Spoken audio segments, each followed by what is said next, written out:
Papua, pulau di ujung timur Indonesia ini menyimpan sejuta pesona. Kekayaan alam Pulau Papua begitu melimpah, tapi di balik pesona dan kekayaan alamnya, mayoritas penduduk Papua masih bisa dibilang hidup memprihatinkan. Kali ini kami bertolak menuju ke perkampungan suku Korowai, sebuah suku pedalaman di Kabupaten Asmat, Papua. Wah, ini harus hati-hati nih. Butuh waktu 2 hari perjalanan menggunakan perahu untuk mencapai perkampungan suku Korowai. Di perjalanan kami sempat singgah di kampung Pirawanak untuk bermalam sejenak.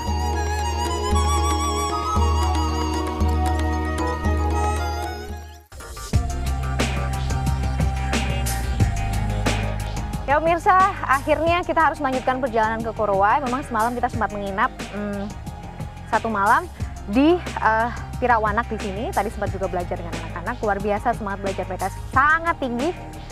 Tapi karena masih panjang perjalanan, kita harus segera menuju ke Korowai. Saya terpaksa harus meninggalkan mereka. Tapi saya diantar, semuanya bisa dilihat samping saya. Wah, saya diantar. Perahu juga sudah disiapkan, kita harus segera berangkat. Terima kasih, Bapak. Dadah. Hari semakin siang, perjalanan menuju kampung suku Korowai harus kami lanjutkan. Kami masih harus menempuh jarak lebih dari 200 km melewati Sungai Brasa dan Sungai Siden. Sungguh bukan perjalanan mudah.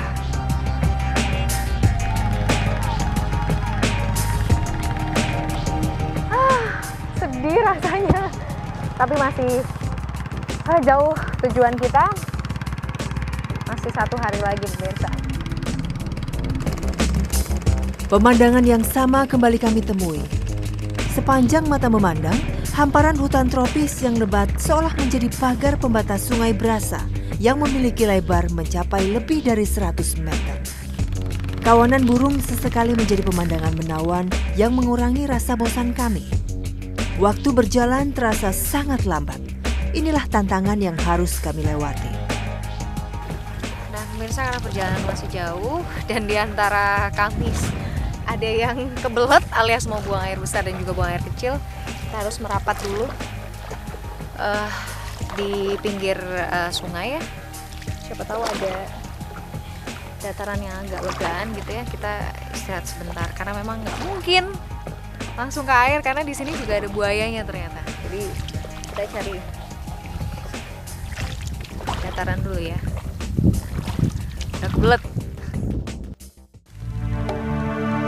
Kami tidak beruntung, tak ada daratan yang lapang untuk bisa menepi. Alhasil, semak-semak tinggi menjadi pilihan.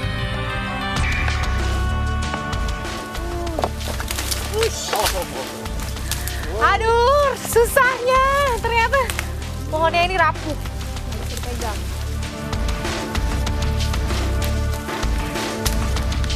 Parah.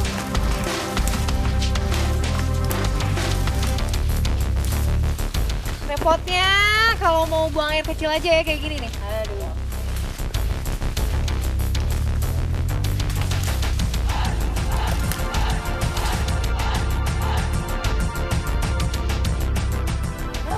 Tanamannya masih rapet.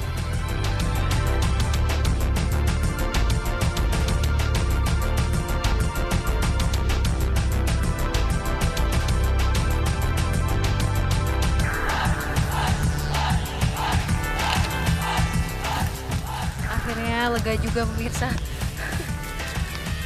Nahan dari tadi. Di dalam memang harus hati-hati ya karena tanahnya licin dan labil dan tumbuhannya tuh masih rapet banget. Bisa kalau enggak kita malah dijeblos ke lumpur.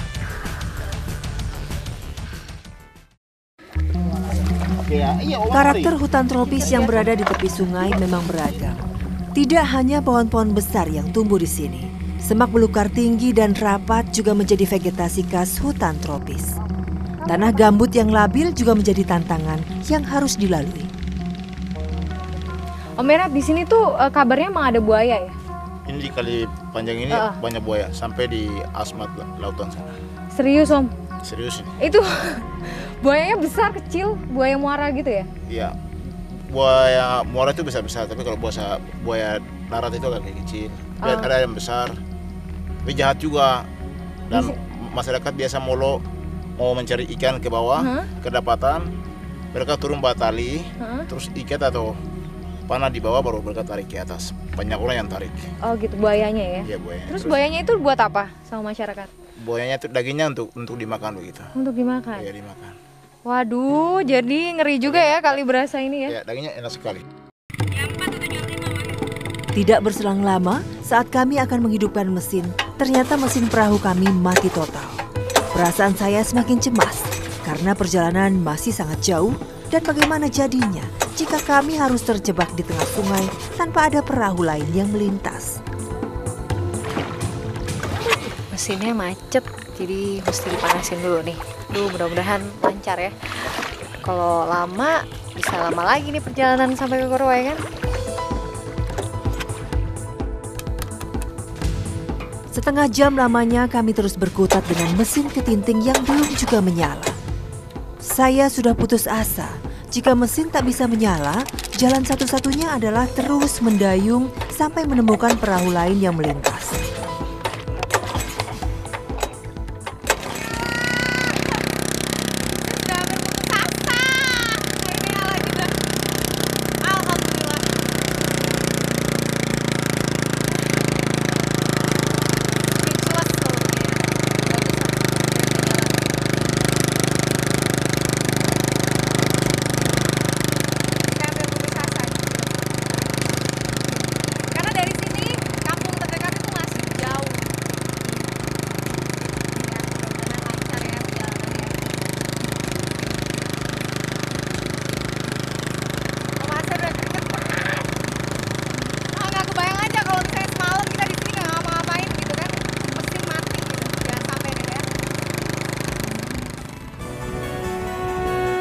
Sungguh bukan perjalanan yang mudah.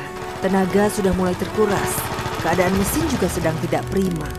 Perahu yang kami tumpangi pun kondisinya tidak terlalu baik.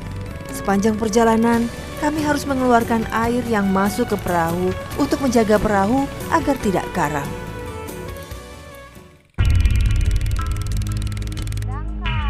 Setelah mesin mati, masalah lain ternyata juga muncul menguji kesabaran kami. Perahu kami tersangkut di delta sungai. Beberapa di antara kami terpaksa turun ke sungai, mendorong perahu ke tempat yang lebih dalam. Kondisi air yang tinggi seringkali membuat dasar sungai tidak terlihat. Ternyata delta sungai nggak kelihatan soalnya. Semakin mendekati kampung terakhir sebelum ke perkampungan suku Korowai, arus air semakin membesar.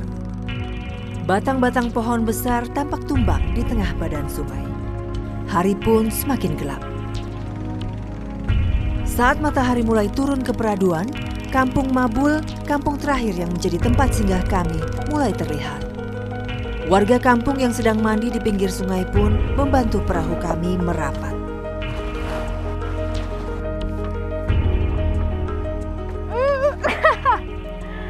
Aduh, benar-benar perjalanan yang melelahkan. Tepat 10 jam kita mengarungi sungai dan akhirnya kita sampai di kampung terakhir, yakni Kampung Mabul. Sebelum besok pagi kita akan jalan kaki sejauh kurang lebih sekitar 6 jam untuk menuju ke kampung masyarakat Asmat Pedalaman. Karena sudah mulai malam, pemirsa, mau tidak mau malam ini kita harus beristirahat di kampung ini dan besok pagi langsung lanjut perjalanan. Jadi masih panjang. Yuk, sudah mulai lelah, kita harus segera istirahat.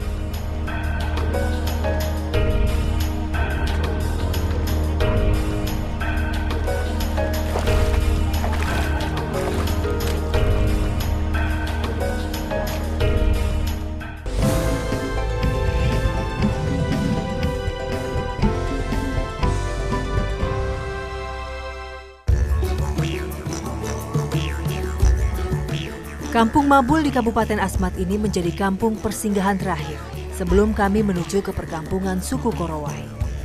Sungguh tidak mudah untuk mencapai lokasi ini. Kami menghabiskan 2 hari perjalanan melewati jalur air untuk mencapai Kampung Mabul. Setelah beristirahat semalam, kami berniat melanjutkan perjalanan, menembus lebatnya hutan tropis Papua menuju Kampung Korowai. Ya Pemirsa, pagi ini kita akan melanjutkan perjalanan untuk menuju ke kampung masyarakat Asmat Pedalaman. Kira-kira nanti dibutuhkan waktu sekitar 5-6 jam melewati rawa. Mudah-mudahan kita sampai dengan selamat, lancar. Perjalanannya akan melewati rawa, jadi kita harus pakai sepatu boot seperti ini. Mari melanjutkan perjalanan, masih panjang. Aduh, ngeri banget ini. Ini dalam ya rawanya? Ngeri. Tak butuh waktu lama untuk memasuki hutan. Jalan yang kami lalui tidaklah semudah yang dibayangkan.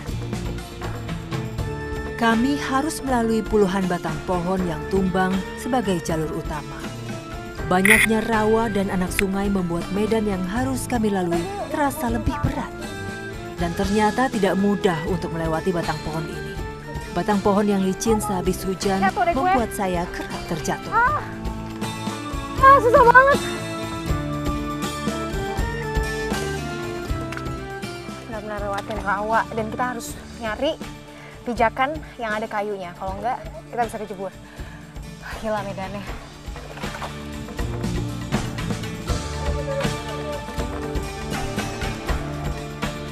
Semakin lama langkah terasa semakin berat. Walau telah memakai sepatu boot, tampaknya medan yang sebagian besar berupa rawa membuat air tetap saja masuk ke celah sepatu.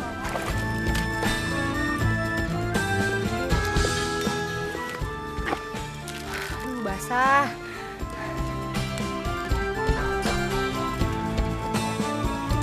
Jadi ini tuh yang benar-benar. Setelah 3 jam berjalan, kami pun memutuskan beristirahat sebentar sembari menikmati hutan tropis Papua yang luar biasa indah. Begitu hijau meneduhkan, jauh dari ulah tangan-tangan jahil manusia yang merusak. Duduk dulu. Ini Mas di sana juga ya? Tinggalnya di sana tuh? Tinggal di sana. Kabul ya? Family. Oh, family, keluarga di sana. Family, kakak. Kakak di sana. Ini masih jauh lagi Om ya? Iya. Masih jauh. Dan treknya seperti ini, rawa. Om, di sini banyak binatang apa aja Om? Banyak binatang. Babi, kasuari. Ular? Bulan, burung, ulat. Ular berbisa banyak nggak Om? Banyak ya? Banyak. Namanya juga hutan belantara ya, seperti inilah. Dan cuacanya sih mendung ya? Mendung. Mendung terus. Iya. Jadi harus prepare kalau hujan. Setelah beristirahat dan mengumpulkan tenaga sejenak, kami kembali melanjutkan perjalanan. Tenaga semakin terkuras. Jalur yang harus kami lalui juga semakin sulit. Rawa dan sungai kecil berkali-kali harus dilewati.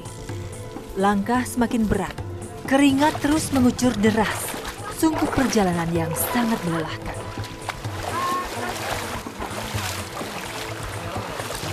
Kalau udah lewat sungai kecil kayak gini, meskipun sudah pakai sepatu boot, ternyata masih tembus juga. Kita lihat ya.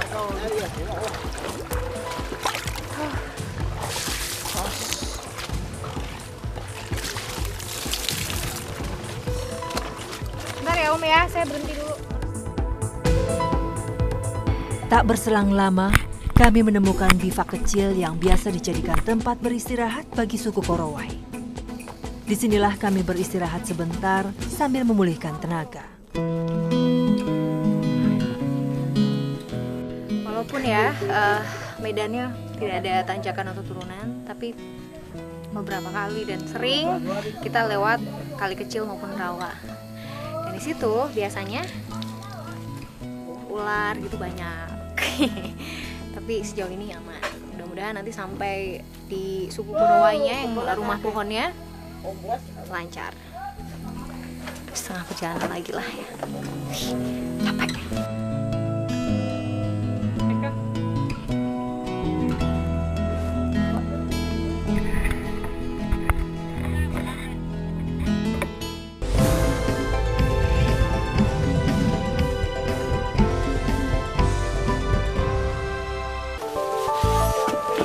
Ember, jalan. Jalan. Setelah beristirahat sejenak, kami kembali melanjutkan perjalanan. Masih ada setengah perjalanan yang harus kami lewati. Medan berat melewati sungai besar sudah menunggu untuk ditaklukkan. Fisik sudah mulai lelah. Semangat untuk segera sampai di tujuan menjadi energi terakhir untuk terus bertahan. Di dalam ada kali, tapi cukup dalam. Dia lagi nyari jalan yang lain. Ngeri ya, di tengah hutan belantara seperti ini masih banyak orang-orang yang hidup dengan cara yang masih tradisional gitu. Serba susah kemana-mana. Apalagi untuk mendapatkan akses publik ya, seperti sekolah, perdagangan, kesehatan. Aduh, ya nggak mungkin banget nyampe sini.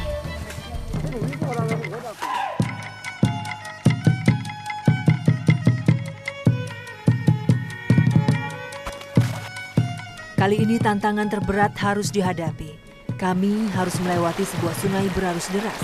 Tidak ada jembatan yang bisa membuat jalan kami untuk melintas. Hanya ada sebatang pohon besar yang melintang sebagai jalur lintas. Pemirsa, di depan kita ini ada Sungai Mabul ya Om ya? Sungai Mabul. Nah, untuk mencapai ke masyarakat Asmat Pedalaman kita harus nyebrang di situ dulu. Arusnya sih lumayan ya. Kita nyebrang lewat itu. Sebatang kayu. Sebatang kayu. Ngeri nggak? Yaudah, yuk.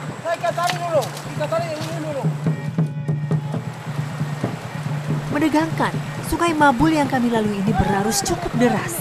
Batang pohon yang menjadi pijakan pun tertutup oleh aliran sungai. Saya terus mengatur ritme langkah. Jangan sampai saya tergelincir dan hanyut ke dalam sungai sedalam lebih dari 3 meter ini. Kami bergerak secara estafet, saling bergandengan untuk menjaga keseimbangan. Ranting pohon yang menjalar menjadi pegangan. Hingga akhirnya rintangan sepanjang 10 meter ini akhirnya berhasil dilalui.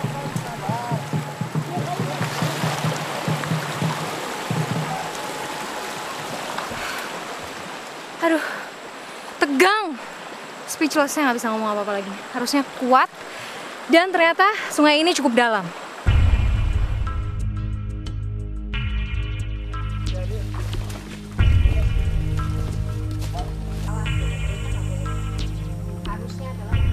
Pemukiman suku Korowai sudah semakin dekat. Vegetasi hutan sudah mulai terbuka. Namun, semak-semak tinggi tanpa jalur setapak yang landai membuat jalur yang dilewati semakin sulit. Sini Om. Gila, jalannya semak dan rapet banget.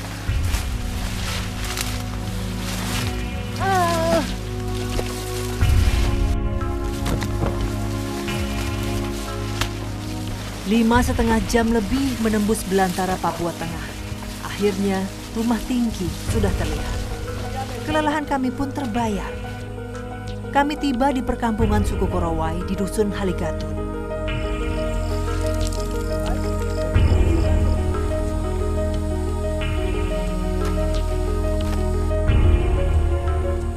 Perkampungan suku Korowai di dusun Haligatun ini tidak seperti kampung kebanyakan. Perkampungan berada di areal yang tidak terlalu luas serta dikelilingi hutan belantara. Hanya ada 4-5 rumah pohon. Rumah pohon atau juga biasa disebut dengan rumah tinggi ini biasanya didirikan dengan ketinggian 10 hingga 60 meter. Secara konstruksi, rumah tinggi berdiri di atas 1 atau 2 buah pohon yang ditebang di bagian tengahnya. Semuanya masih sangat asli. Daun rumbia menjadi pilihan untuk menutup bangunan rumah. Aneka kayu disusun dengan rapi membentuk bangunan rumah dengan kulit kayu sebagai lantai.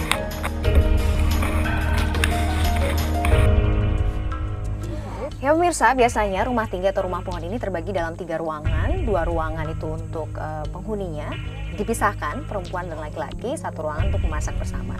Saya sudah ada di ruangan yang khusus perempuan, begitu. Makanya di sini ada, kita bisa lihat ada mama, kemudian ada anak kecil. Di sini memang adatnya perempuan dan laki-laki itu tidur ataupun mandi harus dipisah, gitu. Jadi tidurnya di sini deh, kalau perempuan, laki-laki di sebelah sana. Gitu ya mama ya. Di setiap bagian rumah tinggi selalu terdapat perapian sederhana. Perapian menjadi piranti wajib yang harus disiapkan untuk menghangatkan tubuh di kala malam. Di bagian laki-laki, senjata seperti busur panah serta kapak batu tersimpan rapi. Di bagian atap, aneka tulang hewan terselip di setiap celah. Salah satu hal yang juga masih menjadi ciri khas masyarakat Korowai adalah cara mereka berpakaian. Sebagian besar mereka yang masih tinggal di hutan belum memakai pakaian lengkap. Para lelaki memilih untuk hanya menutup bagian intimnya saja, karena alasan untuk memudahkan mereka berburu di hutan. Sedangkan para perempuan, seperti layaknya perempuan suku asli Papua, mereka hanya mengenakan rok rumbai yang terbuat dari rumput atau ilalang kering.